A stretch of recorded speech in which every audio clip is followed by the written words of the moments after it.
un personnage qui était Sa Majesté le roi Gustave V de Suède. Et Sa Majesté était un fou de tennis, était un passionné de tennis, qui jouait des tournois dans les années 20 et 30, mais c'était déjà un vieillard un peu décharné, qui était né à la fin des années 50, mais 1850, je précise. Et c'était un grand admirateur de Suzanne Lenglen, avant toute chose, avant toute personne, et aussi des mousquetaires. Et un jour, nous sommes au début des années 30, et c'est Toto Brugnon qui m'a raconté l'histoire. Toto, on croise dans les rues de Monte-Carlo le chambellan de Sa Majesté le roi Gustave V.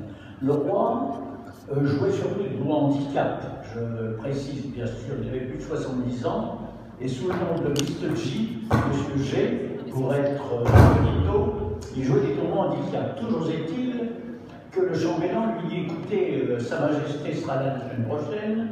Je me suis laissé dire que M. Borotra et M. Cochet viendraient aussi sur la Côte d'Azur. Est-ce que vous pensez qu'ils accepteraient de faire un double avec vous-même et Sa Majesté? Bien sûr, dit Toto. Oui, mais entendons-nous bien, dit le chambellan. Sa Majesté saura les remercier. Non, mais ce n'est pas la question. Si, absolument, j'y tiens. Il y tient. Et le match a lieu, si on peut dire, ça dure 1 heure, tout va bien, on se serre la main, on se quitte bons amis, mais rien ne se passe. Rien ne se passe, mais 2 jours s'écoulent, et au bout de 2 jours, Toto Brugnon croise à nouveau le chambellan de Sa Majesté, lui dit qu'il avait une serviette sous le bras, et qui lui dit « Ah, ce qui est promis est promis ».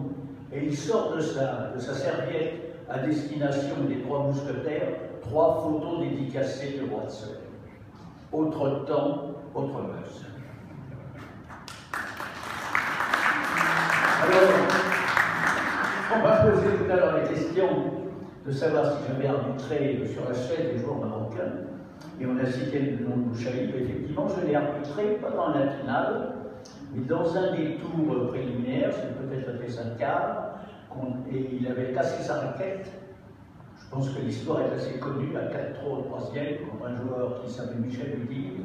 Il est dans l'incapacité de continuer, et il a demandé à son adversaire de lui prêter sa raquette, ce que Michel Hudin a fait, et Bouchaïb a gagné le critérium. Donc, voyez-vous, c'est une autre occasion de rendre hommage au fair play.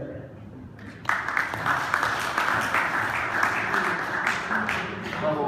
Alors, pour finir cette